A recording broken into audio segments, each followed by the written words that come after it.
광주 나들목에서 중부 1터널까지 속도 내기 어렵습니다. 목적지까지 안전운전하시기 바랍니다. KBS 교통정보센터였습니다.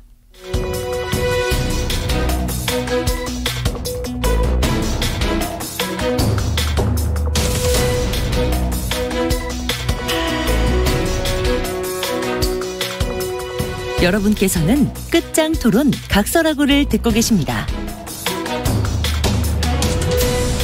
토론 이어가겠습니다. 윤기찬 국민의힘 법률위 부위원장, 현근택 변호사 함께하고 있고요. 아까는 이제 뭐 뜬 인물, 진 인물을 꼽았는데 이번 주 가장 핫했던 말하고 누구의 입에서 그게 말이 나왔느냐를 얘기를 해 주셔야 되네요. 뭐 윤 부위원장님부터 좀 꼽아 주시죠. 저희 그 당 얘기이긴 한데 이준석 대표가 디코이라는 말을 디코이 뭐 미끼라고 하던데 이거 물었네 뭐 그 말하고 간장 한 사발 뭐 이런 얘기가 상당히 낯설게 느껴졌는데 이걸 제가 딱 보는 순간에 뭐 드라이하게 말씀드리겠습니다. 뭐 누가 잘했는지 잘못했는지 떠나서 제가 인상 깊게 봤던 이유가 이분의 정치적인 성향, 정치적인 소구 대상, 그러니까 정치적으로 어필하려고 하는 대상이 나오는 그런 그 언어 선택이다. 전 디코이 전혀 몰라요. 무슨 말인지. 그렇죠. 처음 들었어요. 네. 간장 한 사발도 이게 사실은 여러 그 뭐 젊은 친구들이 쓰는 단어를 이해하지 못하면 전혀 알 수가 없어요. 해석을 받아야 되는 정도인데 이게 그러면 지금 이준석 대표는 누구한테 본인이 왜는 모르겠지만 강하게 어필하고 있는 중이구나. 어떤 본인이 원하는 구도를 본인이 원하는 층에게 설명하는 중이구나. 뭐 이런 걸 제가 느낄 수 있었어요. 현 변호사님 뭐 한 말씀 하시고 저도 뭐 그 얘기인데요. 어차피 내 얘기 같으니까 지금 그러니까 이준석 대표가 보면 약간 윤석열 대통령에 좀 도움을 받으려는 게 아닌가 그렇게 보여요. 왜냐하면 오늘 보도도 보면 뭐 비공개 뭐 면담인가 비공개 뭐 이렇게 면담을 하려 오찬을 했다고 했는데 그게 또 대통령실에서 부인하고 이런 상황이거든요. 한마디로 얘기하면 윤석열 대통령한테 좀 도움을 받고 싶다. 그러면서 이준석 대표가 뭐라 그랬냐면 윤석열 대통령의 뜻을 제대로 알기나 하느냐 이 징계에 관련해서 그러니까. 본인이 이 징계는 윤석열 대통령의 뜻이 아니다. 이 얘기를 하고 싶은 거잖아요. 그러니까 비공개 오찬 같은 얘기도 나오고 이러는 건데 저는 아마 이준석 대표가 그래도 이제 촉이 있는 사람이거든요. 그러니까 지금 당내에 보면 이준석 대표 그다음에 뭐 제명되든지 제명은 아니지만 대표 그만두면 그다음에 이제 차기를 바라보는 사람들이 여럿이 있잖아요. 근데 이분들이 하나로 이렇게 뭉쳐지는 것 같지는 않아요. 예를 들어서 윤핵관이 한 명이다. 그래서 그쪽 딱 뭉쳤다. 그러면 아마 제가 보기에 이준석 대표도 어떻게 못할 텐데 여러 부류가 있다 보니까 나도 윤핵관이야. 약간 그런 태도로 약간 가는 게 아닌가 이렇게 보여요. 근데 이게 내가 이준석 대표라 그러면 징계는 신경 안 써요. 징계는 사실은 그런 당내 이런 여러 가지 정치적인 상황이나 정치적 의미가 있기 때문에 다소 정치적인 결정이 나올 수도 있죠. 이준석 대표가 보는 징계윤리위원회에 보는 시각이 그래요. 예전에 홍준표와 유해회 전 최고가 싸울 때도 그런 시각으로 보더라고요. 그러니까 이준석 대표가 가장 중요하게 여기는 건 수사 같아요. 제가 볼 때는.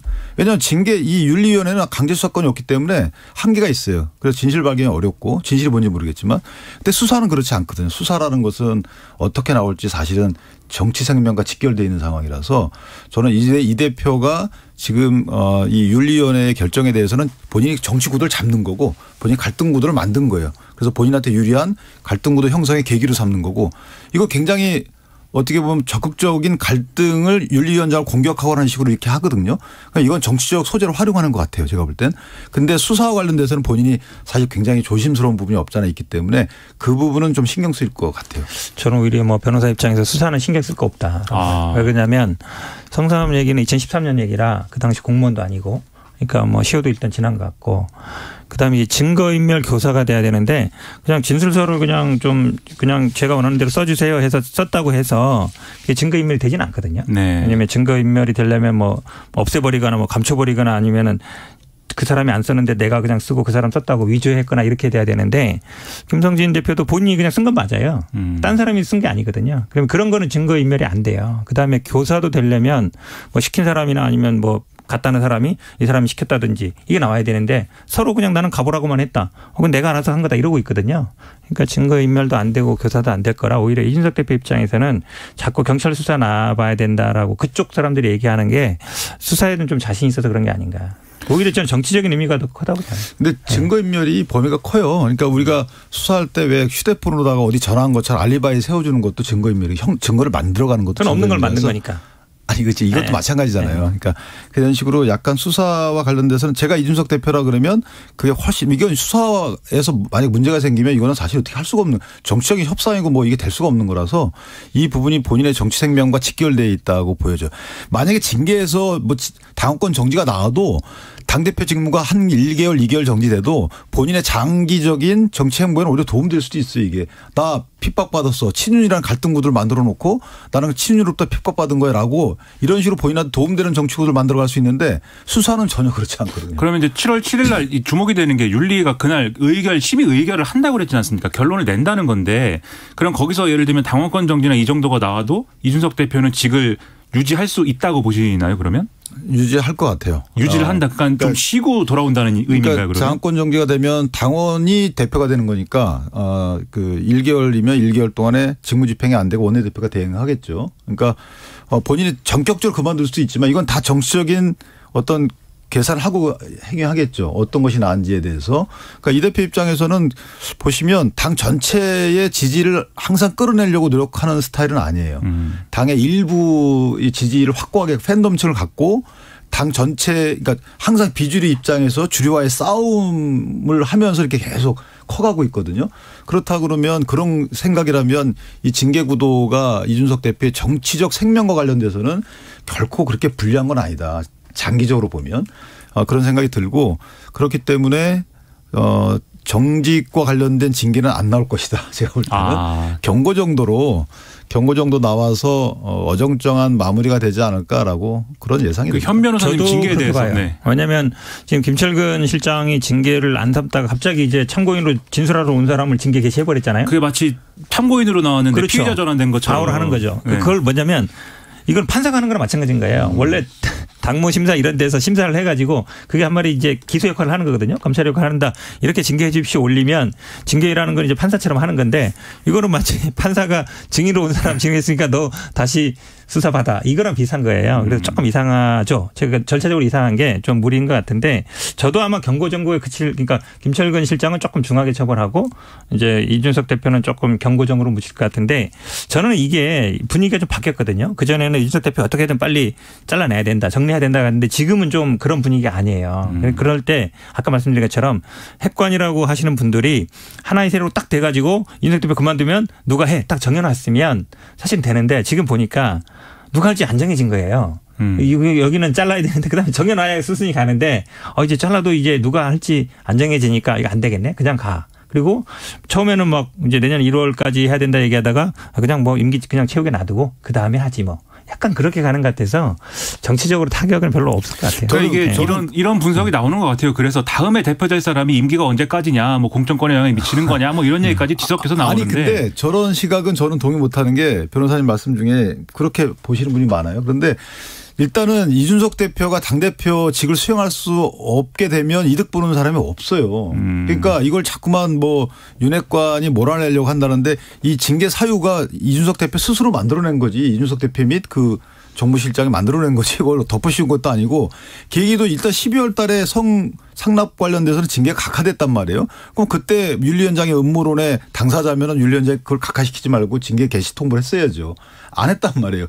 그러다가 여론에 떠밀려 가지고 새로운 뭐 그 증거인멸 이런 게 나와가지고 4월 달에 다시 개시 결정을 한 거예요. 이런 일련의 과정을 보면 이건 음모론이 있을 수가 없는 거고 지금 이준석 대표가 당대표직을 잃으면 다 타격을 받지 실제 거기서 이익을 볼 사람이 없어요. 2년이나 남았기 때문에 총선도. 그다음에 차기 당대표가 일찍 그만두면 또 그 자녀 임기만 해야 되잖아요. 누가 하겠어요. 그러니까 이런 식으로 비대위 체제로 가야 되는데 이게 곤란하거든요. 따라서 저는 이준석 대표가 중간에 낙마하는 것을 좋아하는 현재 입장에서 정치 세력은 없다. 따라서 음모론은 조금 근거가 없지 않나. 근데 바뀐 거예요. 예전에 다들 내가 국민분들이 보면은 다들 뭐 징계해야 된다 이러다가 지금 보니까 징계 뭐 안 할 수도 있고 해도 뭐 경고 정도다 이렇게 가는 거 보면 확실히 이준석 대표가 지난번에 정점석 부의장인가요? 그분하고 이렇게 딱 한번 대투면 하다가 정진석 부의장하고 네. 약간 승기를 잡은 것 같아요. 당내 어쨌든 반발 세력들 어느 정도 좀 제압한 게 아닌가. 아무래도 언론들은 뭐 당권 주자들의 이해관계까지 막 다 분석해가지고 지금 뭐 쓰고 있는데 결국 그러면 이제 간장 한 사발하고 디코이는 그냥 이준석 대표 얘기다 이렇게 보시는 거네요. 뭐 그냥 아니 간장한 사발도 그것도 이 대표가 상당히 저는 꼬인 시선이라고 봐요. 그러니까 이게 안철수 의원하고 장제원 의원이 뭔가 연합해가지고 자기를 공격할 거다 이 얘기하는 거지 않습니까? 아니 근데 자 보세요. 장제원 의원은 뭐 소위 말하는 친윤계라고 일컬어지는 분이잖아요. 네. 그 안철수 대표가 당권을 향해서 가고 있는데 당내 최대 계파인 사람하고 친해지고 싶죠. 그 마음을 잡아야지 본인이 당대표가 될 거 아니겠어요. 이거 자연스러운 거예요. 그렇게 하지 않는 게 이상한 거고. 그러니까 이준석 대표도 본인이 설사 재출마한다든가 본인이 원하는 당권을 누군가에게 주려고 하면 그럼 본인이 더 노력해서 사람 마음을 잡아야지. 왜 자꾸 갈등구들 만들어서 쟤네 편먹었네 저 잘못된 거야? 이런 시각이 잘못된 거죠.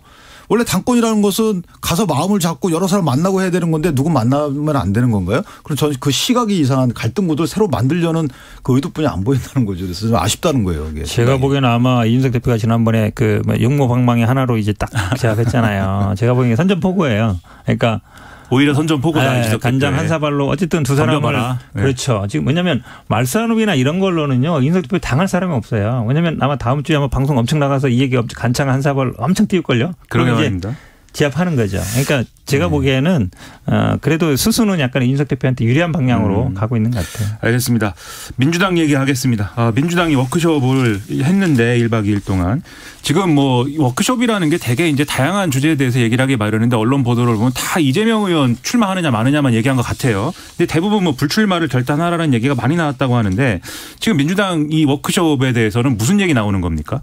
원래 워크숍이 뭐 서로 단합하기 위해서 나가는 거잖아요. 하필이면 이제 홍영표 의원하고 한 조가 되다 보니까. 죽음의 조라고 그러던데요. 그러니까 서로 이제 그 안에서 서로 얘기했던 것 같은데 이게 안 좋은 방향으로 가고 있어요. 그러니까 보통 전당대회 하면 서로 나오겠다고 경쟁하면서 너 나오냐? 나도 나갈게. 우리 그러면 한번 붙어보자 이렇게 가야 되는데 나 안 나갈 테니까 너도 나가지 마.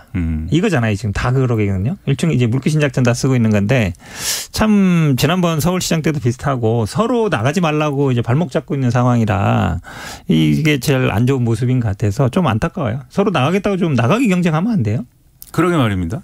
네. 그게 정상이잖아요. 정당이라는 근데 워낙 이제 이재명 의원의 당권 도전 이런 것들이 기정사실화돼 있기 때문에 또 여러 가지로 이제 얘기가 그렇죠. 나오는 건데. 그러면 예를 들어서 나머지 주자들이 예를 들어서 나머지라고 죄송합니다. 여러 주자가 있으면 그럼 우리끼리 힘 모아서 하면 1대1로 붙어보다든지 이제 그렇게 가야 돼요. 그렇게 이게 정상이지. 당신이 될 것 같으니까 나 안 나갈래. 근데 내 안 나가면 당신도 나가지 마.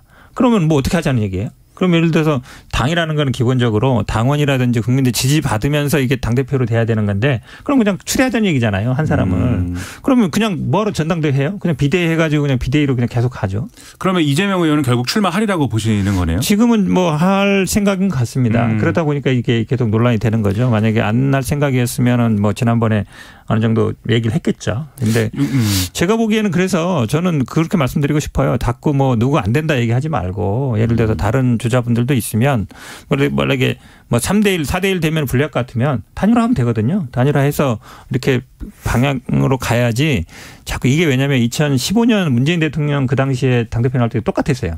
다 나오지 말라 그랬거든요. 나오지 말라. 그래서 사실은 그때도 비슷했죠. 다 선거 지고 난 이후였는데 자꾸 이런 식으로 누구를 뭐 배제하는 식이 아니라 좀 플러스 정치로 갔으면 좋겠다 이런 생각합니다. 윤기찬 부위원장님 이런 상황이 왜 벌어지고 있다고 보십니까? 저는 친문 쪽이나 기타 뭐 이분들 선택을 잘한 거라고 봐요. 이재명 지사하고 싸워봐야 져요. 왜냐하면 지지율이 뭐 차이가 워낙 나기 때문에 이재명 지사를 이길 후보가 없어요. 그렇다면 이재명 지사한테 다 몰아주고 안 나가겠다고 이재명 지사 홀로 나가는 거예요. 거기에 뭐 한두 명 나오겠죠. 70년대생. 그러면 이재명 지사가 자신과의 싸움이 시작이 된 거예요. 자신과의 싸움이 가장 힘듭니다. 본인이 당을 어떻게 혁신할지.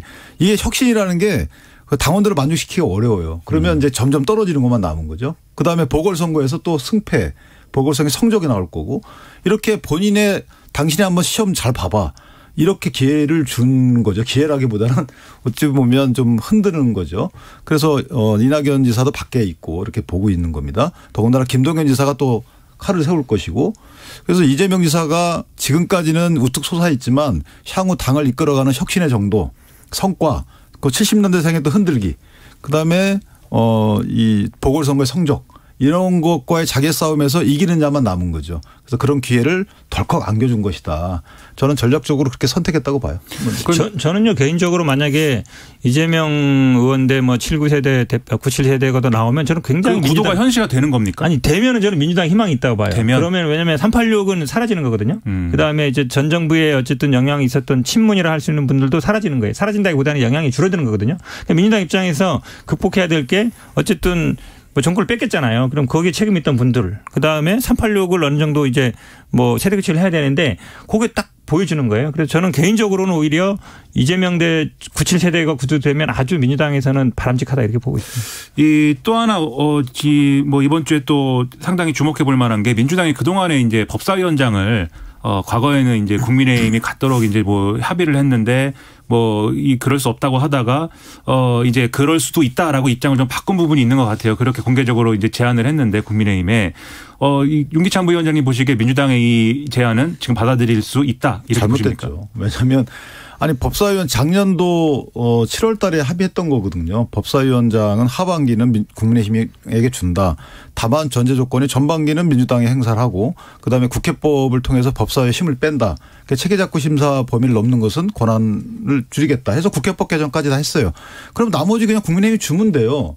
근데 거기에 또 조건을 붙인 거잖아요. 그 이후에 일어났던 일 갖고 조건을 붙인 거예요. 뭐 사개특위 구성에 사개특위 구성은 이미 본인들이 다 해가지고 법안 통과 다 됐어요. 저 결의안 통과돼서 사개특위가 위원이 지금 충원이 안 돼 있을 뿐이지 이미 돼 있단 말이에요. 거기에 중요한 거는 저 사개특위를 만들자 인원 추천해라 이거는 부수적인 거고 권한쟁의 심판을 취하는 거예요. 권한쟁의 심판이 현재 내일 7월 12일 날 공개 변론이에요.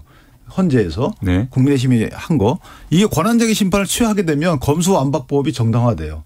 이렇게 완전성을 갖거든요. 그다음에 법무부에서 하려는 권한쟁의 심판도 뭐 거의 사실은 동력을 잃잖아요.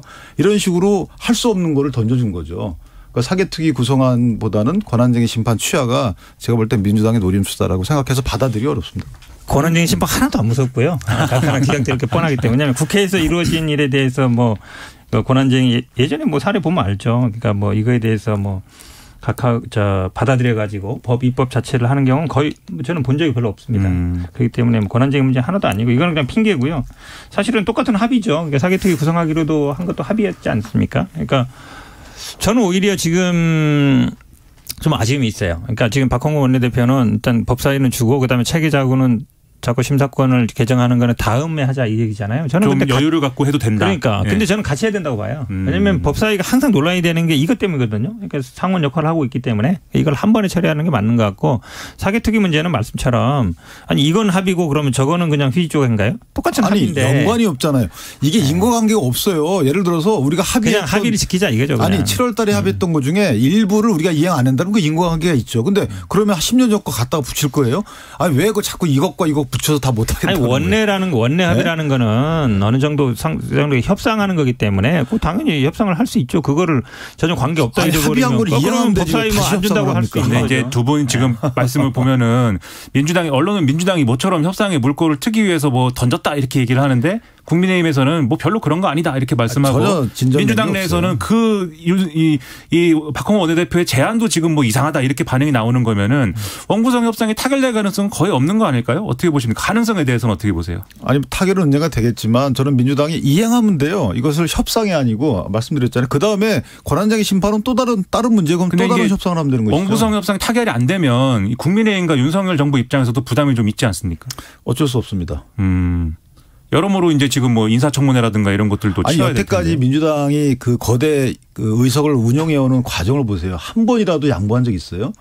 전혀 없어요. 그런데 이번에는 또 우리 보고 양보하라는 게 합의해놓고 양보를 아니 도대체 이 국회를 어떻게 운영하는 겁니까? 한 번이라도 그럼 소수 야당의 문제를 들어줬으면 저희가 이렇게 안 하죠. 이미 저희도 학습 효과예요 이것은. 그 현 변호사님은 원구성 된다고 보십니까? 언제 돼요 이거? 뭐 저는 될 거라고 봅니다. 된다? 지금 뭐 권한쟁의나 이런 거는요 그냥 다 그냥 안 하기 위한 핑계고 사실 사개특위도 말씀처럼 이미 구성돼 있어요. 위원 추천하는 거 그렇게 뭐 여당 입장에서 어려운 거 아니거든요. 그러니까 저는 사실은 국회라는 거는 대화 타협입니다. 서로 주고받으면 되는 거거든요. 그러니까 물론 지금 야당이 좀 절신하긴 하죠. 왜냐하면 야당이라는 건 국회가 열려야만이 뭔가를 할 수 있는 상황이고 여당 입장에서는 굳이 열어가지고 인사청문회 안 하고 그냥 임명할 수 있는데 인사청문회 하면 오히려 막 튀어나올 거 아닙니까? 그러니까 오히려 여당에서 조금 더 끌 수는 있을 것 같은데 되긴 될 거예요. 근데 아마 임명한 다음에 될 가능성이 많아요. 근데 사개특위가 왜 부수적이냐면 사개특위에서 만약 법안을 만들어요. 중수청과 관련된 그 대통령이 거부권 행사할 수 있잖아요. 근데 권한쟁의 심판에서 이걸 취하해버리면 대통령이 거부권 행사하는 게 굉장히 명분이 없어요. 그러니까